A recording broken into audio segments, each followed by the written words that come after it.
Hey guys, Bobby again, and today I'm bringing you guys my 10.2 guide. I came back for 10.2 to try it out.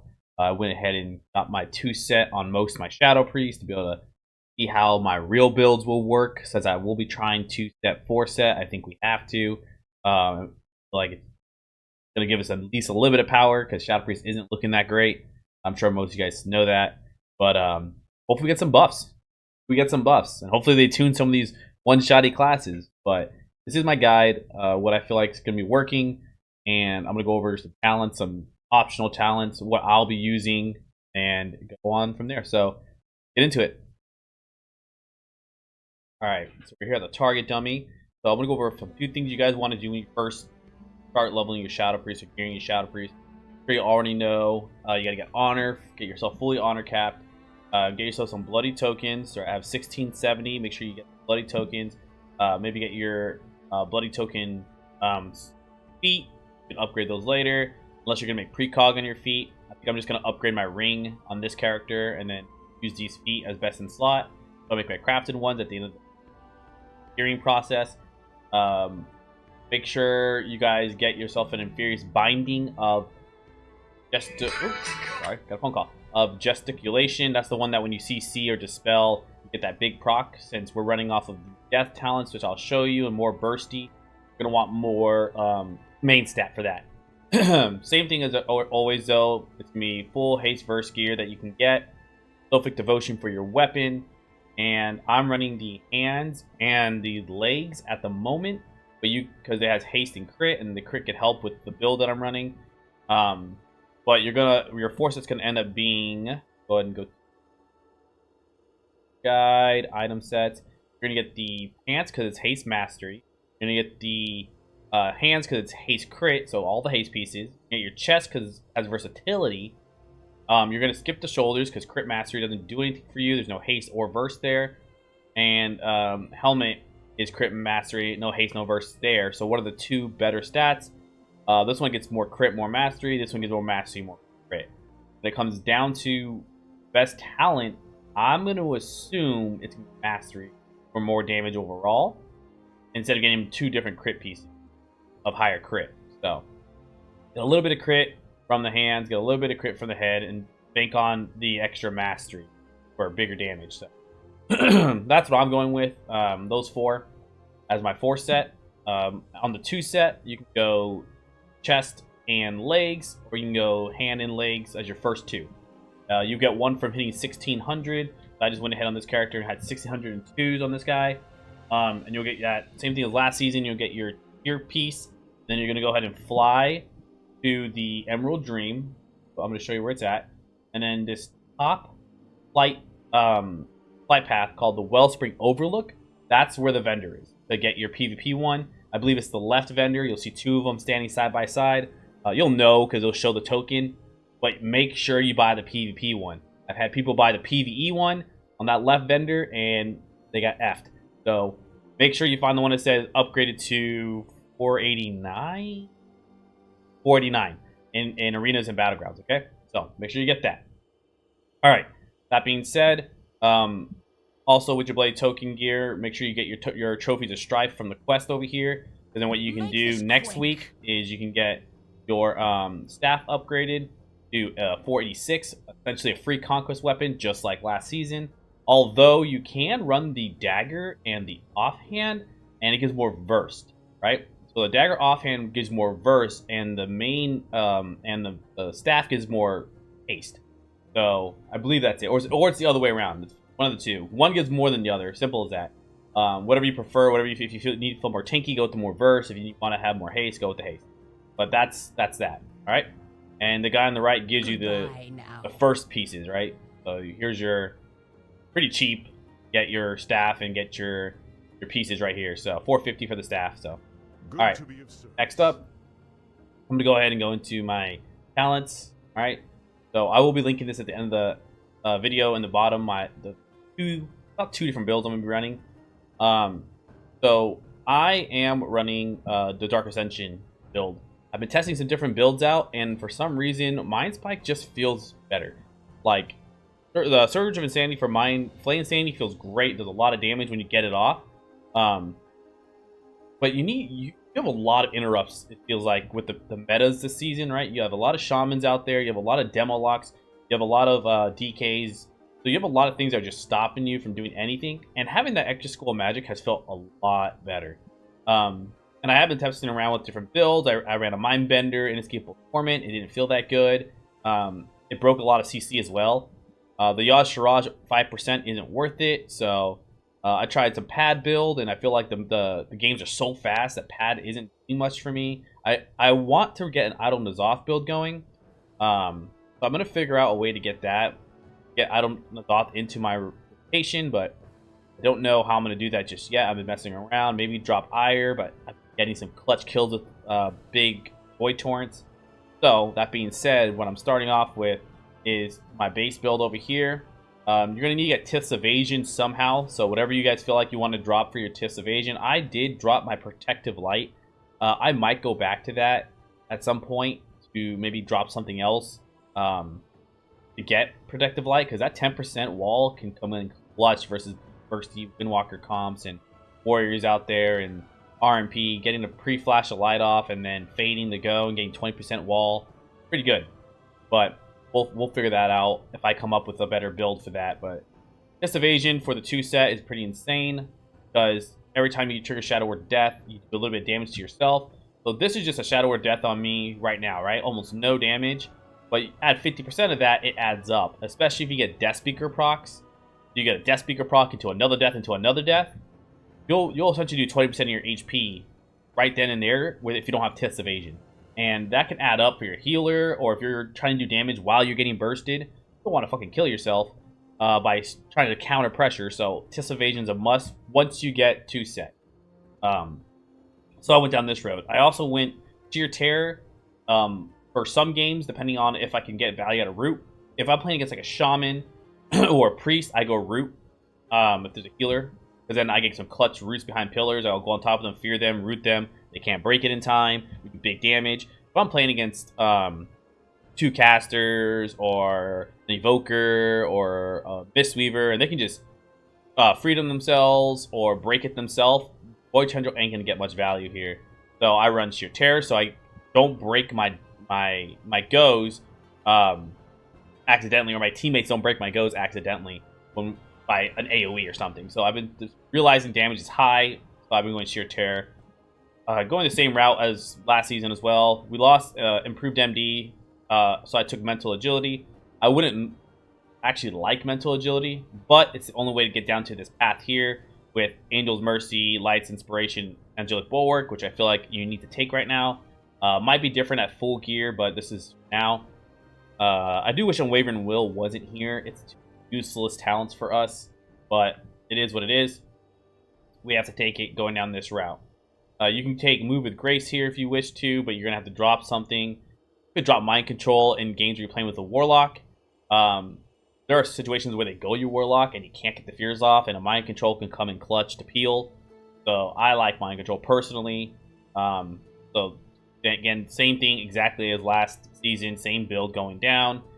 On the right side of the tree, I went back to, like I said, the Dark Ascension build. So Dark Ascension, Mental Decay, Mind Spike, and I've tested some Mind Melt right here, right? And Mind Melt can do some insane damage. So if you drop Screams of the Void and Ancient Madness, right? You have Screams of the Void for Ancient Madness and this Mind Melt ability, and then you play Mastermind, which I play Mastermind with this build because it increases your critical strike chance of Mind Blast, Mind Spike, and Death. And since you're going to be spamming Death, if you get a crit Death, 40% more damage on that Death. If it's a crit Death Speaker, 40% stronger Death Speaker times 3. Well, it's 15% additional, but those 15% will add to the Death Speaker 250 for being, where is it at? Being below 20%, because that's what Death Speaker counts as. So you get 250, 15% of that 250, 15% of that 250.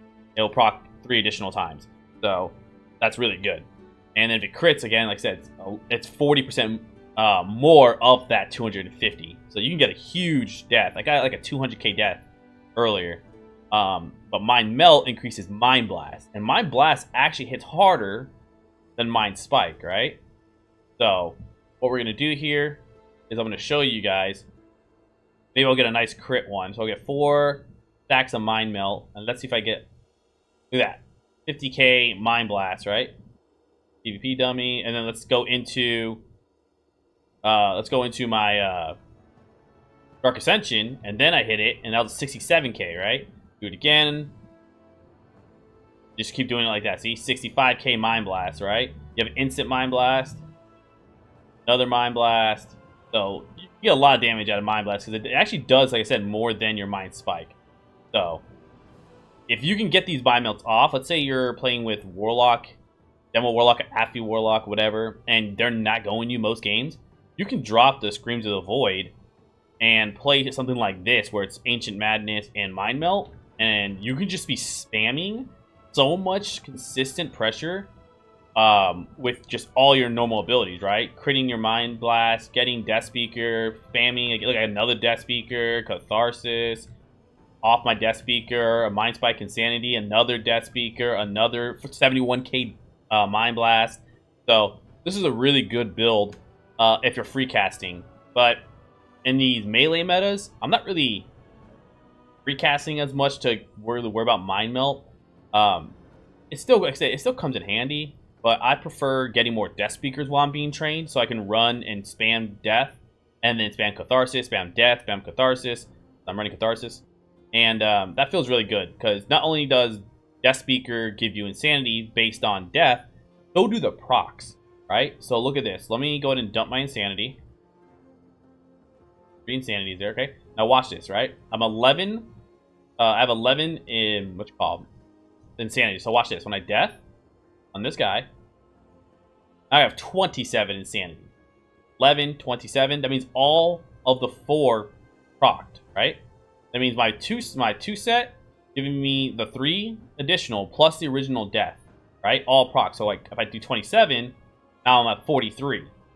So if you're kiting and spamming Death Speakers, spamming Death, you're getting a crap load of Insanity and stronger Death. So I personally like Screams of the Void because it makes all your dots tick faster, and your Shadow or Pain dot is what procs Death Speaker. So that's why I'm running this build. It feels more consistent. But again, this is just my preliminary build. I'm only 2 days into the season.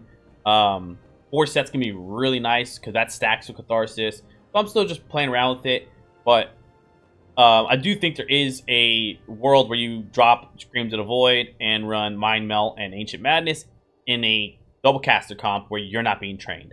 Keep that in mind. Double caster comp, I think you run this, right? If you're not the target. If you are the target and you're playing anything else, you can run this. If you're playing RPS, you can run this also because you're going to have lockdown.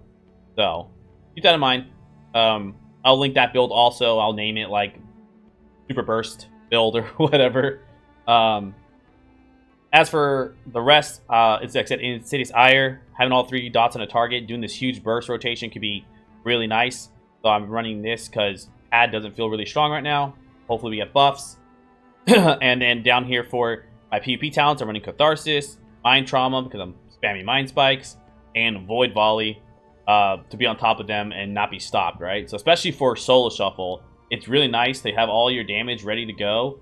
Stand on top of them, get a Dark Ascension out, and then just be on top of people spamming damage, right? Just spamming all your damage, and they're getting CC'd by Void Volleys. Can't really stop you. Look at, I mean, huge ticks, 70 to 80k ticks on Void Torrent. So I think that's really good right now for especially Solo Shuffle. And then again, you can run Siphene for combat. You can run Siphene for comps that you can get value out of. So like it's like Druids, you can run a Siphene at the end of your CC rotation to stop an NS, stop any big healing from them. I think it's really good too, but you can't be the target for running Siphene. They'll just kill it. And then Phase Shift into comps that have big bursts. So I run Phase Shift into Destro Locks, into Fire Mages, so I can fade and LOS without taking 900k instant cast, never casting damage. Because, you know, every other caster doesn't have to cast except for Shadow Priest, who's the most immobile caster with 1 school of magic. Other than if you play Mind Spike. There's my rant. But yeah, so run Phase Shift into Bursty Comps, Rogue Mage, stuff like that. I haven't used Improved MD. I just haven't. It sucks to have a 2-minute cooldown on Master Spell, but I haven't got value out of MD much this season anyway, so I haven't really ran it. If you're running with Void Eruption builds, so I'll give you guys my Void Eruption build. So I essentially with Void Eruption run Driven to Madness and run either Void Volley or Phase Shift. Switch over to Void Eruption. Okay, I dropped that. I don't know what I just did. What did I just do? What did I just do? Whatever. Keep it like that for a second. And then I drop Mind Spike. I go Psychic Link and drop Mind Melt. Go down this route. And what else did I... Oh, I don't use Ire. And you can run something like this, right? For padding damage. It's like a pad damage build. You can also drop Death Speaker and Mental Agility if you want to and run something like this. But if you really like Mental Agility, you can go something like this. So if I had to recommend a build for padding, it would be probably something like this. Get out your dots easily. Second Link does some decent damage if you're free casting or just keeping your dots rolling. Void Eruption gives you Void Bolts, which hit Psychic Link. Gets you a lot of insanity for your Mind's Eyes to get you more Mind Flay insanities.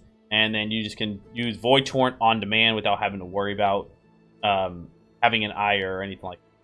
So this is a Void Eruption build for pad. I haven't really got much use of Yogg, so I'm not using Yogg.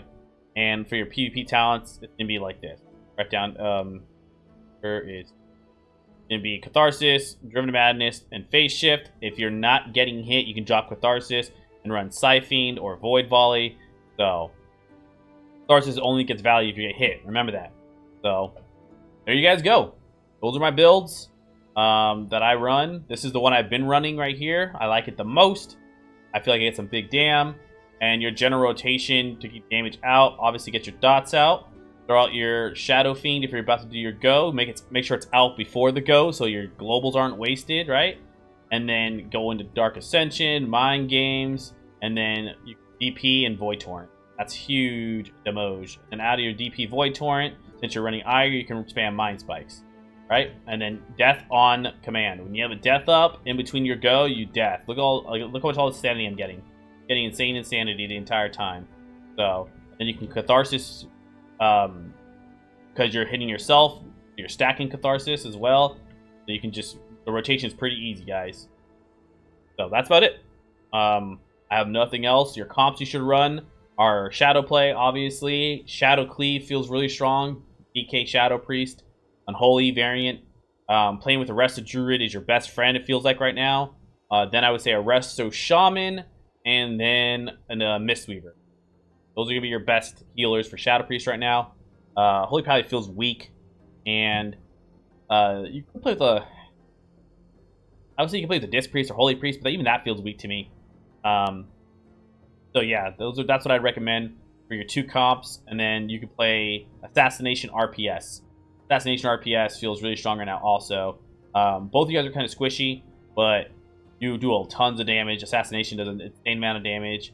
I would recommend playing one of those three comps at the moment and going from there until tuning happens. So that's my guide. If you guys have any questions, leave a comment, suggestion box down below, whatever you guys want to do. Make sure you subscribe and like, please. I'll try to make more videos. Hopefully the season brings me joy, and I'll still be here making content. Follow me at twitch.tv/aphobiagaming. I am streaming just about every day as of right now, so I'll see you guys soon. Have fun. Let me know how you guys' arenas are going. Let me know how your season's going. And if you have your own builds, go ahead and feel free to link them down below.